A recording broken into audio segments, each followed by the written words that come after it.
Humura Burundi est un magazine qui sert de pont entre les Burundais en exil et ceux restés au pays à travers des informations bien fouillées concernant tous les domaines de la vie du pays. Le magazine Humura Burundi est diffusé sur le web via le site de la RPA www.rpa.bi. Humura Burundi. Vous êtes les bienvenus, chers auditeurs, au magazine Humura Burundi de ce 16 avril 2019. Vous nous suivez à travers le site web de la RPA, www.rpa.bi, Twitter, RPA, @radio RPA, Facebook, RPA, Idjwi Gabanya-Gihugu, Crowdsound, RPA, ou encore sur YouTube, Radio Publique Africaine. Sans trop tarder, passons immédiatement au titre du magazine.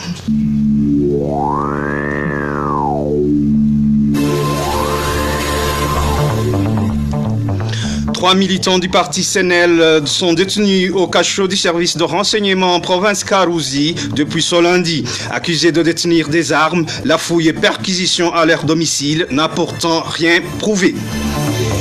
La Parsem dénonce une situation de crise alimentaire au Burundi chez les enfants. Les statistiques avancent les chiffres de plus de 55% de la malnutrition chronique. Enfin, à la célébration de la journée mondiale contre l'esclavage des enfants le 16 avril, les Tanzaniens sont reprochés de cette pratique envers les enfants burundais. Le développement des titres, c'est dans quelques instants avec la présentation Jean-Zéni Nazwe, à la cabine de son MSTV Niungeko et Jean-Pierre Nifachidje pour la prise d'image.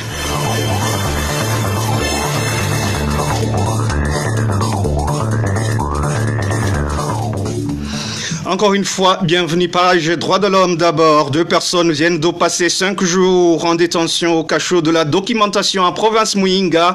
Comme chef d'accusation, la police avance le port d'armes illégal. C'est au moment où 2 grenades ont été découvertes devant leur domicile vendredi de la semaine dernière. Une accusation que les victimes rejettent en bloc. Elles dénoncent plutôt un montage organisé contre elles pour être des membres d'un parti de l'opposition. Le point avec Innocent Valentin Singiranga. Ces personnes détenues dans les cachots du service de renseignement à Muyinga sont les prénommés Janvier et Rajabou. Tous les deux partagent une même maison dans la zone Kiremba, commune Gasorgwe de la province Muyinga. Notre source à Kiremba fait savoir que les 2 hommes ont découvert 2 grenades devant la porte de leur maison alors qu'ils rentraient de leur travail quotidien. C'est ainsi qu'ils en ont avisé à l'administration locale. Ils ont aperçu ces grenades devant leur maison. Ainsi, ils ont appelé dans les médias le chef collinaire avant d'approcher cet endroit. Informé de la situation, le chef collinaire, à son tour, a alerté la police. La population environnante dit cependant ne pas comprendre pourquoi les agents du SNR sont intervenus pour arrêter les 2 hommes. Ce qui nous étonne le plus, c'est qu'on a alerté la police afin de limiter les dégâts. Mais au lieu de faire des enquêtes, la documentation s'est plutôt mêlée dans cette affaire et elle a arrêté les 2 hommes. Les habitants de Kiremba disent que ces 2 hommes auraient été victimes de mobiles politiques car avaient refusé d'adhérer au parti CNDD-FDD. Un montage organisé contre ces 2 hommes pour être des opposants politiques ne serait pas donc à écarter, souligne notre source. Nous savons que le motif de leur arrestation est lié à leur appartenance au parti SNL d'Agathon Rwasa. On leur accuse de n'avoir pas adhéré au parti CNDD-FDD. Ils sont considérés comme des lâches. Contacté à ce propos, Jean-Claude Barutkwanayo, administrateur de la commune Gasorgwe, a refusé de s'exprimer sur nos micros. Même scénario en province Karouzi où 3 membres du parti CNL de la commune Mutumba dans cette province de Karouzi ont été arrêtés par la police dans la matinée de ce lundi. Après une fouille et perquisition opérée par la police dans leur ménage, ils ont été par la suite conduits au cachot du service de renseignement dans cette province. N'est-ce pas Vicky Chris Ninherit? Les informations en provenance de la commune Mutumba, en province Karouzi, révèlent que dans la matinée de ce lundi, vers 3 heures, la police a procédé une fouille perquisition au domicile des membres et dirigeants du parti CNL dans cette commune. Ces derniers sont Prosper Gwanheirungu, Nivuzimana Sylvain et Pascal Nyonzima. L'un des voisins de la personne arrêtée, mais qui n'a pas voulu s'exprimer à nos micros, nous a témoigné, je cite, « La police a arrêté notre voisin à 3 heures du matin. Nous avons eu peur quand on l'a accusé d'être en possession illégale d'armes. Mais tout cela est un mensonge car nous le connaissons très bien. C'est une personne de bien. Il y a des gens qui lui demandaient d'adhérer au parti CNDD-FDD, mais il a refusé. Ils l'ont malmené comme un criminel et on ne sait pas s'il va revenir vivant. » Fin de citation. Cette police s'est ainsi rendue chez Pascal Nyonzima et chez Rivuzimana Sylvain pour fouiller leur domicile. Selon toujours les informations recueillies dans cette localité, la police n'a rien trouvé à leur domicile. Toutes ces 3 personnes ont été embarquées à bord d'un véhicule puis conduites au cachot du service de renseignement dans cette province de Karouzi. Les familles de ces personnes arrêtées s'insurgent contre cette arrestation et craignent pour la sécurité de leurs. Certains des responsables du parti CNL dans la province Karouzi font savoir que leurs membres ne sont victimes que de leur opinion politique. Ils plaident à cet effet pour leur libération immédiate et sans condition. Merci à Vicky Chris. Ninheretse, page gouvernance, une énième contribution est exigée à la population de la province Kirundo. Il s'agit d'une contribution pour l'équipe nationale de football Inhamba Murugamba.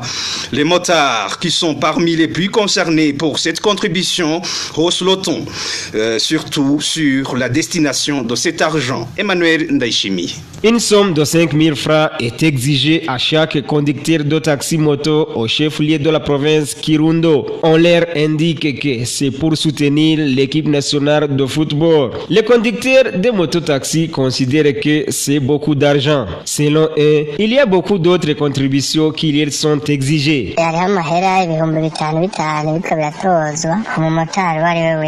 On est en train de nous exiger de contribuer pour l'équipe nationale de football. Chaque motard doit donner une somme de 5 000 francs. On menace de rayer de la liste des membres de l'association tout motard qui ne voudrait pas s'exécuter.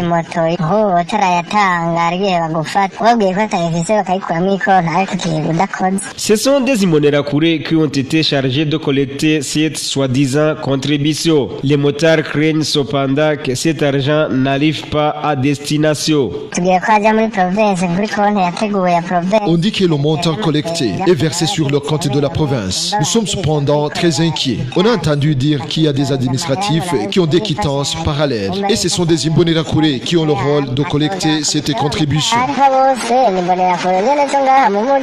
Les conducteurs de motos demandent que ces contributions cessent vu qu'ils sont dans une pauvreté extrême. Nous avons essayé de joindre par téléphone Alain Tribert Moutabazi, gouverneur de la province Kirundo, mais sans succès. Toujours page gouvernance, les habitants de la colline Vuvumbi en commune Butihinda de la province Muyinga s'insurgent contre l'implication du parti au pouvoir, le CNDD-FDD, dans la mise en place du comité collinaire de l'ONG Impunity Watch.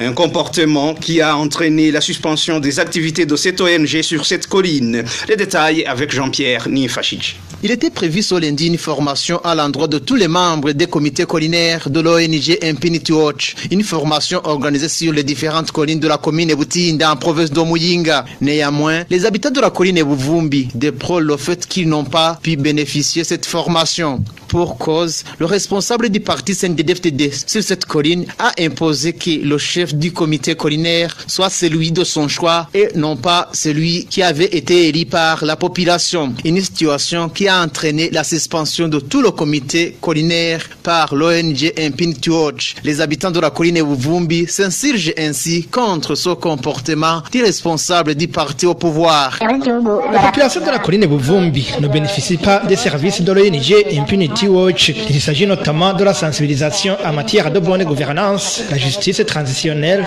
et la démocratie. Notre colline est par conséquent délaissée par rapport à d'autres collines de la province Muyinga. Nous regrettons aussi le fait de rater le péridium de la formation. Contacté à ce propos, Innocent Haringanji, administrateur de la commune Butihinda, a indiqué qu'il n'en était pas au courant, mais qu'il allait s'enquérir de la situation. Merci à Jean-Pierre Nifashidje. Une courte pause, puis on continue. La population de la province Mwaro, surtout celle des communes qui ont été touchées par des intempéries, se prépare pour faire face à une éventuelle famine. Cette population est sensibilisée à aménager les marais et à cultiver sur les montagnes des plantes qui résistent au soleil et aux pluies abondantes. Le point avec Onésime Dushimagidze. La récolte de la saison culturale A n'a pas été bonne dans la province de Mwaro, notamment dans les communes de Gisozi, Rusaka et Kayokwe, suite aux fortes pluies mêlées de grêle. Les cultures qui ont été endommagées et qui faisaient principalement vivre cette population sont notamment la pomme de terre, le maïs et le haricot.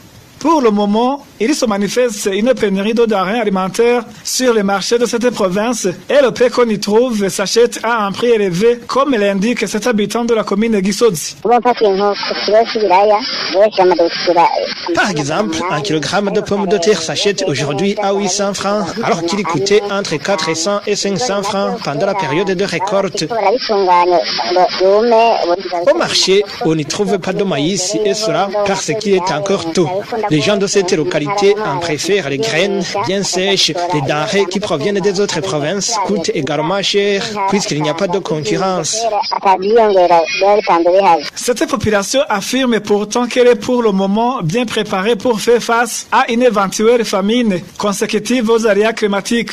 Pour y parvenir, elle envisage d'aménager les marais et cultiver sur les montagnes des cultures qui résistent aux intempéries, comme l'indique cet habitant de Rusaka. On se prépare pour la saison culturelle B. Nous allons cultiver les plantes qui résistent à la pluie et au soleil, notamment le blé et la patate douce. On se prépare également pour cultiver dans les marais des légumes et de la pomme de terre dans la mesure où la saison sèche approche. Les récoltes nous aideront beaucoup pendant la période de soudure qui couvre les 3 derniers mois de l'année. On ne peut pas compter sur l'assistance du gouvernement. Nous allons fournir des efforts pour éviter que nos enfants souffrent de la famine. Nous n'avons pas pu joindre les responsables de l'agriculture et de l'élevage en province Mwaro pour savoir ce qu'ils préconisent pour prévenir cette famine éventuelle. Merci à Onésime Dushimagidze. Dans le même prolongement, la situation alimentaire est très alarmante au Burundi. Les plus menacés sont les enfants, où on est à 58% de la malnutrition chronique infantile. Propos du président de la Parole et Action pour le réveil des consciences et le changement des mentalités. Faustin Ndikoumana déplore le fait que plus de 70% plutôt des Burundais consomment quotidiennement des repas non équilibrés. On l'écoute. D'abord, au niveau de la malnutrition chronique infantile, on est à 58% des enfants qui sont mal nourris, qui sont dans la malnutrition chronique, alors que 40% est le seuil d'alerte de l'OMS. Environ 70% des enfants vivent dans des ménages les plus pauvres et qui ne parviennent pas à satisfaire l'alimentation de leurs enfants. Au niveau de l'anémie chez les enfants, de moins de 5 à 45%, alors qu'il y en a de 5%. On a un indice global de la faim la plus élevée au monde et la plus élevée en Afrique de 40%. L'insécurité alimentaire globale au niveau des citoyens qui approche 70%. Dans certaines provinces même se dépasse. L'insuffisance calorifique liée même à la diversité alimentaire. Normalement, la moyenne à exiger c'est 2100 kilocalories par personne par jour, mais au Burundi, la moyenne est 1600 kilocalories par personne par jour. Sans oublier cette problème de diversification alimentaire où dans certaines régions, on est obligé de consommer une denrée qui est récoltée à une certaine époque. Si c'est la patate douce, on la consomme il y a un mois, 2 mois sans diversité alimentaire. Tout cela a des conséquences graves au niveau des conditions de vie de la population en général et des enfants en particulier. Le président de la PARSEM conseille aux autorités burundaises de ne pas négliger cette situation, mais d'en trouver solution. Écoutez encore une fois Faustin Ndikoumana. Tout cela a des conséquences graves au niveau des conditions de vie de la population en général et des enfants en particulier. Au niveau cognitif, l'intelligence, le niveau d'apprentissage est faible pour les enfants mal nourris qui sont dans la malnutrition chronique. Et au niveau physique, l'insuffisance pondérale, un enfant par exemple qui a 15 ans, un poids d'un enfant qui a 5, c'est couramment observé dans plusieurs régions. Le taux de morbidité et l'insuffisance immunitaire, ce qui qui provoque et a intérêt fertile aux maladies diverses. Et tout cela qui a des répercussions sur la capacité de la production de la population. Et nous interpellons à conscience sur ce défi. Vraiment, le défi actuel, le premier défi fondamental, c'est l'insuffisance alimentaire dans notre pays. Les décideurs ne doivent pas occulter ce problème, ne doivent faire la politique de l'autruche. Il faut attaquer le taureau par les cornes. C'est un problème, c'est un défi. Si nous y consacrons toutes nos énergies, c'est un défi qu'on peut relever.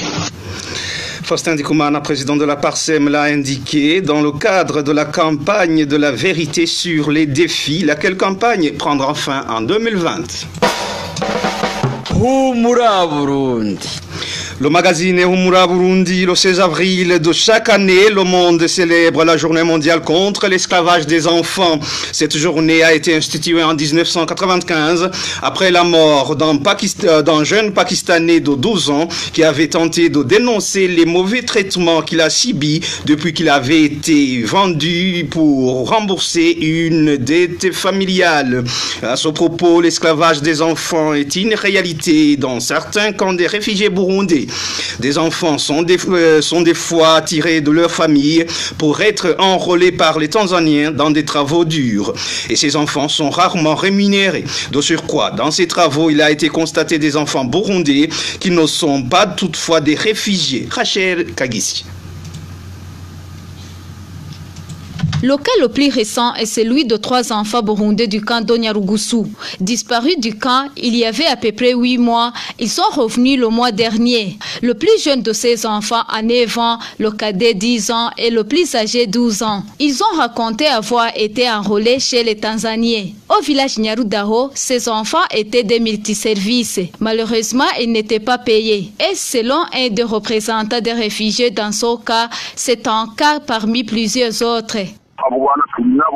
Les cas sont nombreux. L'exemple est celui du mois passé où 3 enfants du camp ont été ramenés par les agents de Sungusungu. Ils les ont conduits jusqu'au bureau du chef de camp. Ils ont affirmé que ce sont les Tanzaniens qui les ont fait quitter le camp pour aller travailler à leur domicile. Les enfants, on les fait aussi travailler dans les champs, la construction et pour garder les vaches. Des cas des enfants qui ont quitté leur famille à partir du Burundi ne sont pas moins rares. On reçoit souvent de tels enfants. Ils cherchent à venir ici une fois échoués au village. On leur cherche alors de l'aide pour qu'ils puissent rentrer chez eux au Burundi. On approche les responsables des églises pour qu'ils nous aident à chercher les contributions pour le ticket de ces enfants. Vous savez qu'il ne nous est pas permis de les garder ici.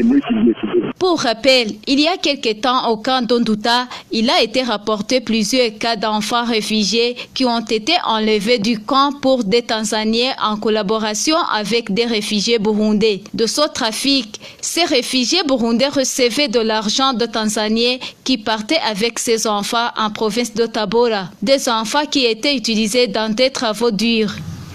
Merci à Rachel Kagissien. Poursuivons toujours sur ce qu'en diraient les réfugiés burundais qui se trouvent en Tanzanie. Et la République unie de Tanzanie devrait prendre en main les cas de femmes et jeunes filles du camp des réfugiés d'Onduta qui sont violées par des hommes armés et instaurer une loi qui les protège, indique la présidente du mouvement des parents épris de paix et de sécurité au Burundi. Juliette Nijimbere demande également au HCR de disponibiliser le bois de chauffage à ces réfugiés dans le but de les épargner de ce crime. Suivez. Moi, en tant que parent épris de paix et de sécurité au Burundi, je suis très préoccupée et très en colère par ce qui arrive justement à ces jeunes filles mineures, la plupart de 13 ans, et au nombre surtout de 28 à moins d'un mois. C'est énorme. Le viol commis sur une femme, sur une jeune fille, est une arme de guerre. Et moi, je l'appelle